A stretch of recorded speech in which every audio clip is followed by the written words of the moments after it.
Riða hefur greinst í sauðfé á einum bæ í Skagafirði. Skera þarf helming fjárstofnsins vel á annað 100 kindur. Bændur óttast frekari útbreiðslu. Síðan yfirstandandi kjörtímabil hófst í Frakklandi í fyrra hafa 3 forsætisráðherrar hrökklast frá völdum. Stjórnarandstaðan vill að boðað verði til kosninga. Hækka þarf varnargarð við Grindavík alltaf 3 metra fyrir næsta eldgos. Verkefnið brýnt að mati forseta bæjarstjórnar. Ekki sé hægt að ræsa vélarnar eftir að gos hafið. Hver sem getur opnað heilsunuddstofu og kallað sig nuddara eftir 10 tíma nám. Formaður félags heilsunuddara hefur fengið ábendingar mansal og kynferðislega áreitni. Nýstárleg lausn var notuð til að verja á einangra ryðgað þakið á stærsta íþróttamannvirki Austurlands. Fjarðabyggðarhöllin var farin að leka og þar var svo kalt að húsið var kallað frystikistan.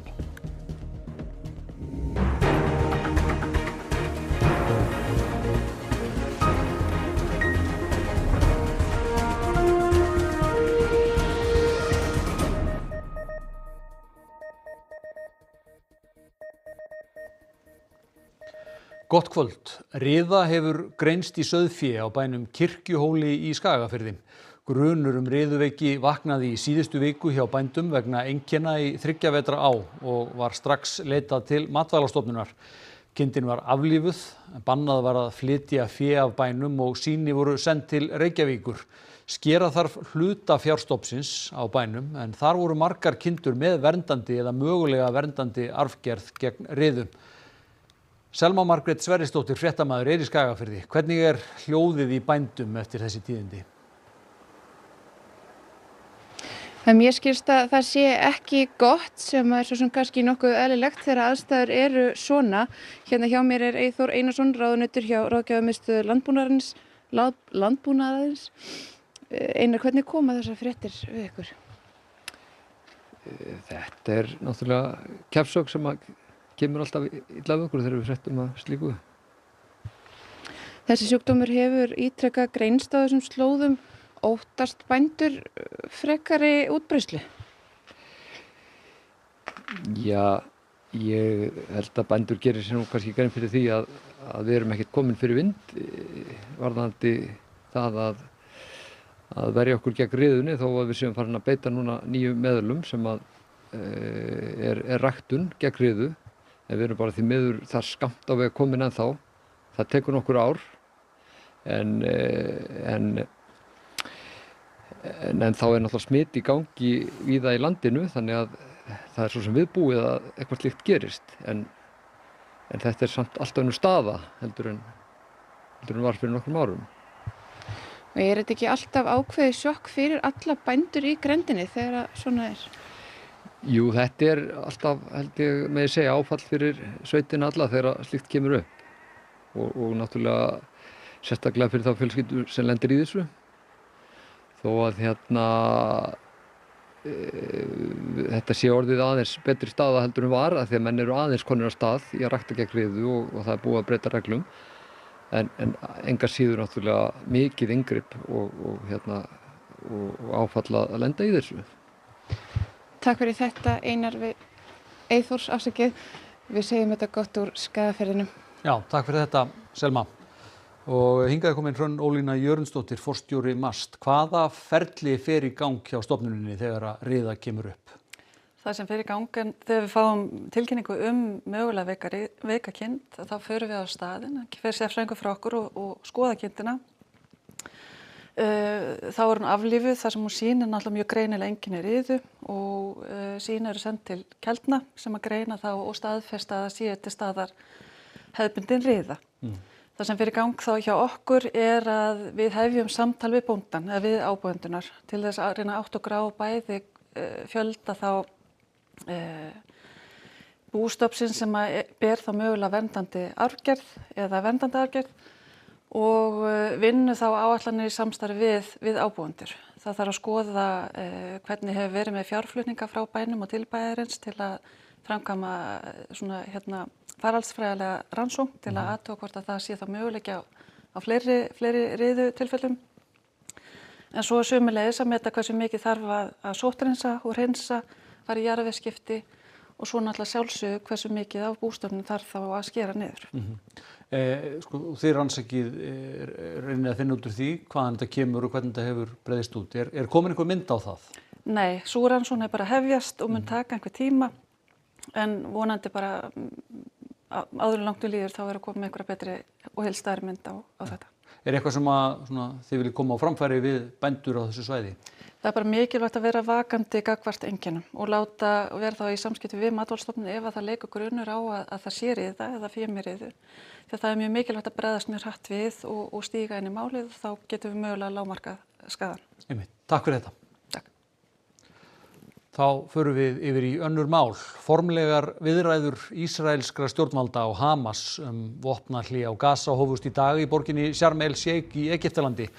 Grundvöllur þeirra er friðaráætlun Donalds Trump Bandaríkjaforseta. Fulltrúar stjórnvalda í Katar, Egyptalandi og Bandaríkjunum hafa milligöngu viðræðurnar. Trump hefur krafist þess að Ísraelsher hætti árásum á Gaza. Þrátt fyrir það hefur herinn haldið mannskæðum árásum áfram en þó dregið aðeins úr þeim. Búist er við því að viðræðurnar taki nokkra daga. Hamas samþykkti áætlun helgina en Trumps helgina en vill viðræður ákveðna hluta hennar. Palestínumenn eru misbjartsýnir á árangur. بالي فيش عندي 1% أمل لأنه قبل هيك عشمونا وقالوا في هدنة وتخرب الهدنة في مفاوضات تخرب المفاوضات وإحنا بالمأخذ يعني إلنا سنتين بالحرب هذه لا شفنا تقدم ولا أسأل الله أن تنجح الهدنة يا الله يا رب لأن الشعب تعب فعلا بعد سنتين نزوح تعبنا خالص كثير. أسأل الله اليوم تنتهي معاناة الشعب الفلسطيني بعد هذا الدمار الكبير الذي لم نتوقعه يوم من الأيام. Rúta með rúmlega 40 farþegum borð valt á veginum nærri Seljafirði á Snæfellsnesi síðdegis í dag. Hvorki liggur fyrir hve margir eru slasaðir né hve alvarlega. Þyrla Landhelgisgæslunnar var kölluð út til þess að flytja slasaða á sjúkrahús. Hún var að lenda á Grundarfirði og þaðan verður einhverjum flogið á Landspítala. Slysið varð það bil miðja vegu milli Stykkishólms og Grundarfjarðar. Rútan endaði á hvolfi en farþegum tókst að koma sér út. Hópslysa áætlun var virkjuð en slysið er ekki talið jafn alvarlegt og óttast var í fyrstu. Grindvíkingar bíða eftir svörum hvort ríkið vilji fjármagna hækkun varnargarðs norðan við Grindavík sem sérfræðingar segja að þurfi að gera áður en gýs næst. Teymi verkfræðinga sem hanna varnargarðana við Grindavík sendi dómsmálaráðuneytinu minnisblað í vor hækkun garðsins á 450 metra kafla. Þennan varnargarð er talið að þurfa að hækka 2,5 metra. Hann er mikilvægur því hann stendur hérna rétt norðan við Grindavík og nú telja sérfræðingar Veðurstofunnar að líkur aukist enn á ný á kvikuhlaupi eða jafnvel öðru eldgosi á svipuðum slóðum og áður. Í umsögn Grindavíkurbæjar til dómsmálaráðuneytisins kemur fram að þau telji einsýnt að verkefnið sé afar brýnt og hefjast þurfi handa eins fljótt og kostur er. Og veistu til þess að það hafa borist einhver svör að það eigi að fara þessar framkvæmdir? Nei, við höfum ekki fengið svar en það er alveg ljóst að þarna getum við verið að stefna hagsmunum sem nú þegar er búið að verja í hættu. Í gosinu sem hófst og lauk 1. apríl opnaðist gossprunga sunnarlega í Sundhnúksgígaröðinni sem teygði sig meðal annars undir garðinn og lagðist upp að honum á þessum kafla. Varnargarðateymið telur að framkvæmdirnar gætu tekið 2 vikur á dagvöktum og kostnaður við þær er áætlaður 80 til 120 milljónir. Hvernig er að bíða eftir svörum á þessum tímapunkti? Það er erfitt en við erum orðin ansi vön því en mér finnst alveg mikilvægt að komi fram að við erum bara gríðarlega þakklátt fyrir þessa varnargarða. Þetta er verkfræðilegt undur, segjum við. Það er náttúrulega mikilvægt að fara í þetta sem fyrst. Við erum öll sammála það og við getum ekki byrjað að ræsa vélarnar þegar gos hefst. Fjármála- og efnahagsráðherra mælti fyrir frumvarpi kílómetragjald á Alþingi í dag. Samkvæmt því verður innheimt gjald á hvern ekinn kílómetra, mishátt eftir stærð ökutækis. Miklu máli skiptir að olíufélögin axli ábyrgð og tryggi og sýni í verki að lækkað eldsneytisverð skili sér til neytenda strax þann 1. janúar 2026. Greitt verður áfram fyrir losun koltvísýrings, CO2, með kolefnisgjaldi á jarðefnaeldsneyti. Gjaldtakan mun endurspegla betur kostnað vegna aksturs ökutækja á vegakerfinu og stuðla að auknu jafnræði hjá notendum þess ásamt því að hvetja til orkuskipta. Lítum á nokkur dæmi hvernig gjaldið leggst á. Fyrir öll bifhjól greiðast 4 krónur og 15 aurar á hvern kílómetra. Fyrir meðal fólksbíl greiðast 6 krónur og 95 aurar á kílómetra. Fyrir 18 tonna rútu greiðast 27 krónur og 37 aurar á kílómetra og fyrir 30 tonna flutningabíl greiðast 43 krónur og 65 aurar á kílómetra. Tökum dæmum akstur frá höfuðborginni í Vík í Mýrdal sem 185 kílómetrar. Ökumaður á bifhjóli greiðir þá 768 krónur. Ökumaður fólksbíls greiðir 1286 krónur. Rútubílstjóri greiðir 5063 krónur og flutningabílstjóri 8075 krónur. Hér boðað nýtt frumvarp 7 milljarða króna skattahækkun á bifreiðaeigendur væntanlega á þessu þingi fyrir jól á þessu ári sem tekur kannski tekur gildi á næsta ári. Þetta mál varðar og kveður á skattahækkun á bifreiðaeigendur, skattahækkun á heimilin í landinu. Verði frumvarpið að lögum þurfa ökumenn að skrá stöðu akstursmælis ökutækis fyrir 20. janúar á næsta ári. Eftir það skylt að skrá stöðuna árlega. Fyrir bíla sem eru þyngri en 10 tonn þarf að skrá stöðuna á hálfs árs fresti.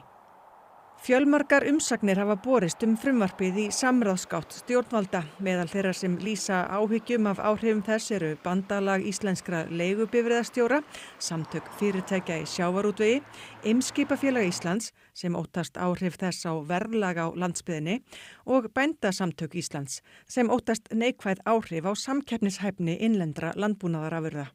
Flutningskostnaður mun vaxa út á landsbyggðinni.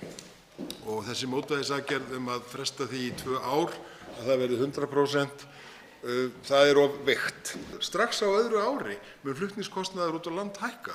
Kemur til greina að innleiða þetta í fleiri skrefum. Kemur til greina að hækka flutningsjöfnunarsjóð á móti. Pólitísk kreppa í Frakklandi dýpkaði enn frekar í morgun þegar þriðji forsætisráðherrann á kjörtímabilinu sagði af sér. Sebastian Lecornu hefur sótt á brattan síðan honum var falið að leiða minnihlutastjórn Frakklands fyrir 27 dögum. Honum tókst ekki að ná sátt fjárlagafrumvarp og hlaut gagnrýni víða eftir hann kynnti nýja ríkisstjórn í gær því hún þótti alls ekki ný. Ýmsir sem einnig voru í síðustu stjórn áttu að eiga sæti í henni. En ce lundi matin, les conditions n'étaient plus remplies pour que je puisse exercer ces fonctions de Premier ministre et permettre au gouvernement d'aller devant l'Assemblée nationale demain. Óljóst hver næstu skref verða. Emmanuel Macron forseti hefur þá kosti að tilnefna annan í stól forsætisráðherra eða boða til þingkosninga. Mögulega myndi stjórnarandstöðuflokkurinn franska þjóðfylkingin hljóta flest atkvæði yrði kosið nú. On est au bout de la blague, là. Je veux dire, la farce a assez duré. Les Français sont excédés de cette situation et en l'occurrence, Emmanuel Macron, en résistant comme il le fait de manière irrationnelle aux institutions, est en train de mettre le pays dans une situation terriblement compliquée. Et au passage, son camp également. Lecornu þriðji forsætisráðherrann á þessu kjörtímabili sem hófst í fyrra sem segir af sér. Í seinni tíð hefur engin forsætisráðherra setið eins stutt og hann. Almenningur orðinn langþreyttur á stöðunni. Tellement habituel depuis le gouvernement Barnier, le gouvernement Bayrou et maintenant celui-là, ça fait beaucoup là, je pense. Qu'il y ait une nouvelle dissolution, un nouveau gouvernement, qu'est-ce que ça va changer? Je sais pas. Honnêtement, je sais pas. Mais je crois qu'on est tous comme ça. Enfin, si vous posez la question à n'importe qui, je pense qu'on ne sait pas où aller. Dæmi að fólk opni heilsunuddstofu eftir að hafa sótt helgarnámskeið í nuddi. Formaður félags heilsunuddara segir hættulegt að hver sem geti kallað sig nuddara. Það ekki flókið að opna nuddstofu, segir formaður félags íslenskra heilsunuddara. Fyrir utan nuddbekk þarf vask, aðgang að sturtu og salerni, en enga menntun. Og þú verður að passa upp á það að hafa sér þvottaaðstöðu og að húsisnæði sé hreinlegt hjá þér. Og þá færðu starfsleyfi. Ég bara hérna á Akureyri var stofa sem mann sem fór í 10 tíma nuddnám, 1 helgarnám, Það eru nokkrar stofur höfuðborgarsvæðinu sem fólk hefur farið í 40 tíma nám. Í heilsunutt ýmsar nuttaðferðir notaðar, meðal annars klassískt nutt, sogaðanutt og svæðanutt. Félagið fær reglulega ábendinga frá viðskiptavinum heilsunuttstofa sem gerir ýmsar athugasemdir við þjónustuna. Meðal annars mann sem fór í nuttir höfuðborgarsvæðinu sem nuttarinn bara þreifum kynfærin á honum. Því hún var bara búin að ákveða að hann var að bjóða leita einhverju öðru. Við hefum ekki ábendingar stofu sem bara hafa valdið fólki líkamlegum skaða. Og þá hefur félagið fengið ábendinga frá fólki sem telur mansal vera á nuddstofum. Reginn segir vinnudaginn vera frá morgni til kvölds á sumum þeirra. En fái eingöngu greitt hlutfall af nuddi ef nudd bókast á þau. Það þau kannski hanga í vinnunni í 12 tíma en fá greidda 2. Og lögreglan gefur okkur sama svar eiginlega alltaf. Við erum þriðji aðili. Við erum óbeint aðkomandi að málum sem þriðji aðili og þá getum við ekki kært neitt. Meiri nánd á nuddstofum í flestum öðrum störfum og því mikilvægt að mati félags íslenskra heilsunuttara að það sé faglegt eftirlit. En nuddstofun ertu fáklæddur og þú ert einn í lokuðu rými og þetta svo rosa mikið nándavina að það þarf að hafa eftirlit með þessu. Félagið hefur ítrekað vakið athygli á stöðu stéttarinnar við stjórnvöld og hefur óskað eftir löggildingu á starfsheitinu til að stemma stigu við að ómenntað fólk kalli sig heilsunuttara. En þegar því var hafnað var óskað eftir lögverndun. Og fengum við bara afdráttarlaust svar frá heilbrigðisráðuneytinu að atvinnufrelsi fólk skiptir meira máli.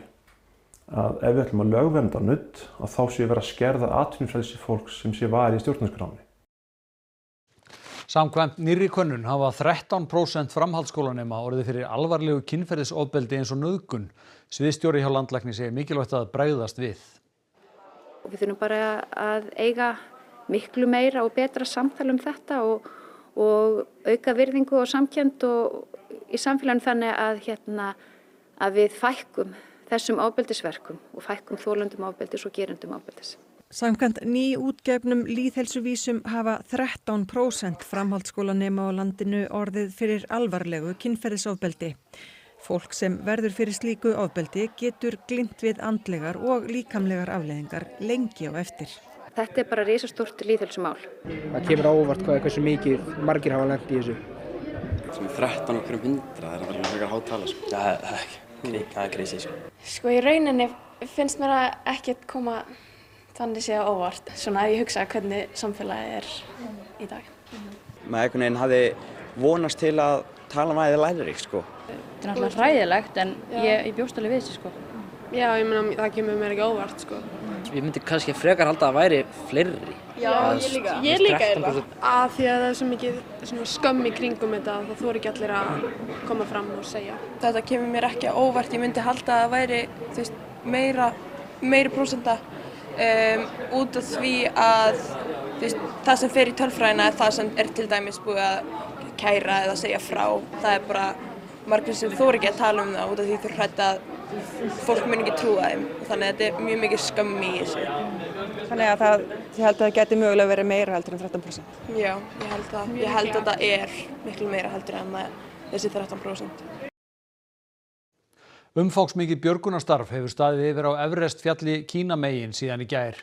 500 göngugarpar hafa lent í hremmingum því snjó hefur kyngt niður og skyggni verið slæmt. Mörg tjöld eru á kafi í snjó, einn fórst úr ofkælingu og hæðarveiki. Þegar hefur tekist að koma 350 manns til byggða í Tíbet. Fjöldi fólks leggur á fjallið sem er það hæsta í heimi í október ár hvert því þá þykir veðrið hvað hagstæðast fyrir slíka göngum. Óveðrið skall snögglega á og kom göngumönnum í opna skjöldu. Nýstárleg lausn var notuð til að einangra ryðga þakið á stærsta íþróttamannvirki Austurlands. Fjarðabyggðarhöllin var farin að leka og þar var svo kalt að húsið var kallað Frystikistan. Þakið á Fjarðabyggðarhöllinni á Reyðarfirði er 9.000 fermetrar og það er ekki hlaupið að því að einangra svo stóran flöt.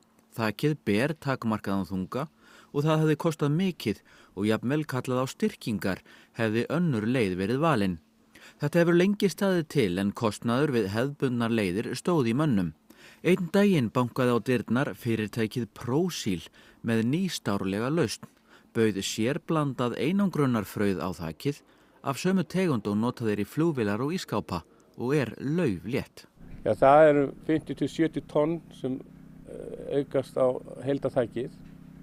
Á móti kannski hefðbundnari lausnir er 200 tonn, þannig að léttleikinn réði þetta sinn og það þurfi ekki að fara út í ykkur frekar styrkingar á burðarverki til þess að mæta þunganum. Og er þetta talsvert ódýrara líka? Já, þetta er alveg helmingur á kostnaði með við svona hefðbundna lausn. Þegar húsið hefur verið einangrað er loksins sagt að huga að því að kynda húsið. Já, þetta eru heilmikil tímamót. Þetta hafa verið kosningarlofar allra framboða í Fjarðabyggð í áraraðir. Núna erum við loksins að klára einangra höllina og á næsta ári förum við að kynda og gera hana að fjölnota íþróttahúsi. Ofan á þetta frauð kemur vatnsvörn og þar ofan á sólarvörn. Allur þessi úði þarf að fara fram í þurru veðri og litlum vindi. Íbúar í nálægum blokkum voru beðnir að leggja bílum sínum annar staðar og bauðst að fá yfirbreiðslur á bílana. Einhver dæmi eru að fólk telji efni hafa farið á bíla og eru þau tilfelli komin til skoðunar hjá tryggingafélagi verktakans. Dansarar á aldrinum 16 til rúmlega 40 etja kappi á árlega strítdans-einvíginu í Iðnó sem haldið í 13. sinn. Og þar Anna Lilja Þórisdóttir fréttamaður. Anna Lilja, fyrir fólk sem ekki veit, hvað strítdans? Já, þetta ákaflega góð spurning og ég verði eiginlega bara að játa fáfræðina hérna í beinni útsendingu. En sem betur fyrir hún Brynja Pétursdóttir danskennari hérna. Brynja, hvað strítdans? Strítdans regnhlífar hugtak yfir dansstíla sem verða til á dansgólfum eins og hip-hop, break og fleiri stílar. Emilía, þú varst að dansa hér rétt áðan, hvernig gekk? Það gekk mjög vel, ég svo var hip-hop dansstílinn og mér liði svo vel og þetta var svo lífgandi. En Brynja, af hverju að keppa í strítdans? Við þurfum að halda standard, þetta leið fyrir okkur til þess að eldast í menningunni. Hér eru allir bestu strítdansarar á landinu að keppa sín á milli eða batla eins og við köllum það. Þannig að þetta mjög mikilvægt fyrir þessa frístund, þannig að við getum elst. Við erum hérna á 50-aldri að gera þetta ennþá. Þannig að strítdans fyrir alla? Alla, öll. Erum við aldrei okkur til að byrja? Ég myndi ekki segja það, bara fara út á gólf og dansa, let's go. Við kveðjum þá hérðan með þessum orðum hérna úr Iðnó. Segjum þetta gott hérðan. Já, takk fyrir Anna Lilja. Baldvin, hvað verður í Kastljósi í kvöld? Já, við ætlum að fá til okkar framkvæmdastjóra Bændasamtakanna nýtt frumvarp sem að atvinnuráðherra hefur kynnt breytingar á búvörulögum hefur mætt harðri gagnrýni og ætlum að fara aðeins yfir það með henni. Við ætlum líka að ræða við 2 palestínska sálfræðinga fyrir að vera hér á landi að undanfarna að tala við flóttafólk frá Palestínu og svo breytum við nú alveg kúrs í lok þáttar og heyrum aðeins í söngurinn Bríeti sem með þó nokkuð mörg járn í eldinum. Fjölbreytt Kastljós í kvöld. Takk fyrir þetta Baldvin. Við minnum svo líka á Silfrið sem að loknum Kastljósi. Þar verður meðal annars rætt við John Fund, blaðamann sem þekkir vel til Trumps Bandaríkjaforseta. En þá komið að því að líta til veðurs. Vestlæg átt 5 til 13 metrar á morgun og skúrir eða él en yfirleitt bjartviðri suðaustan til. Hægari suðvestanátt og úrkomu minna kvöldið þó síst landið norðvestanvært. Hiti 3 til 10 stig, mildast á suðausturlandi. Við förum nánar yfir horfurnar að loknum íþróttafréttum. Víkingur tryggði sér Íslandsmeistaratitil karla í fótbolta í gærkvöld þótt enn séu 2 umferðir eftir. Eygló Fandal Sturludóttir tilkynnti í kvöld að hún þyrfti að draga sig úr keppni á HM í ólympískum lyftingum sökum meiðsla. Og við tökum stöðun á 16 liða úrslitum bikarkeppni karla í handbolta þar sem 6 leikir eru spilaðir í kvöld. Þetta og fleira í íþróttum hér eftir andartak. Þá skulum við rifja upp helstu atriði frétta. Riða hefur greinst í sauðfé á einum bæ í Skagafirði. Skera þarf helming fjárstofnsins vel á annað 100 kindur. Bændur óttast frekari útbreiðslu. Síðan yfirstandandi kjörtímabil hófst í Frakklandi í fyrra hafa 3 forsætisráðherrar hrökklast frá völdum. Stjórnarandstaðan vill að boðað verði til kosninga. Hækka þarf varnargarð við Grindavík allt að 3 metra fyrir næsta eldgos. Verkefnið brýnt að mati forseta bæjarstjórnar. Því ekki sé hægt að ræsa vélarnar eftir að gos hafið. Hver sem getur opnað heilsu nuddstofu og kallað sig nuddara eftir 10 tíma nám. Formaður félags heilsunuddara hefur fengið ábendingar mansal og kynferðislega áreitni. Og nýstárleg lausn var notuð til að verja og einangra ryðgað þakið á stærsta íþróttamannvirki Austurlands. Fjarðabyggðarhöllin var farin að leka og þar var svo kalt að húsið var kallað frystikistan.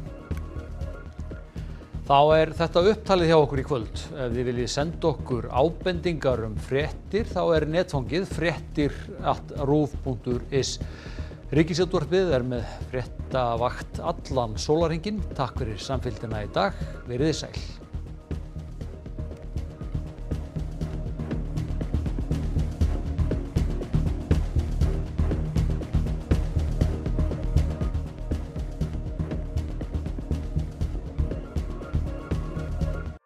Á RÚV í kvöld. Silfrið. Sigríður Hagalín Björnsdóttir, Valgeir Örn Ragnarsson og Bergsteinn Sigurðsson fá til sín gesti og kryfja með þeim atburði liðinnar viku og pólitískt landslag hverju sinni. Nýtt líf. Push. Þýsk leikinn þáttaröð líf og störf 3 ljósmæðra sem takast á við eitthvað óvænt á hverjum degi. Kveðjan langa, The Longest Goodbye. Heimildamynd sálfræðing sem undirbýr geimfæra hjá bandarísku geimferðastofnuninni NASA fyrir langvarandi dvöl í geimnum. Sá sem sótti galdramálin var sýslumaður sem hefur fengið heldur vonda umsögn í sögunni. Kiljan, þáttur sem löngu orðinn ómissandi í bókmenntaumræðinni í landinu. Egill og bókelskir félagar hans fjalla sem fyrr forvitnilegar bækur af ýmsum toga og úr öllum áttum. Á Hjarni. 17. öldin var býsna hörð við mannfólkið. Kiljan, miðvikudag á RÚV. Takk fyrir að taka á móti mér. Yndislegt, takk fyrir að koma. Uppskriftabókin, kjötsúpa, gróðurhús og seitan. Solla Eiríks heimsækir Valgerði sem kennir okkur að búa til kjötsúpu og karamellur. Einnig hittir hún Heiðrúnu sem ræktar meðal annars sætar kartöflur. Svo fallegt. Uppskriftabókin, 5. dag á RÚV.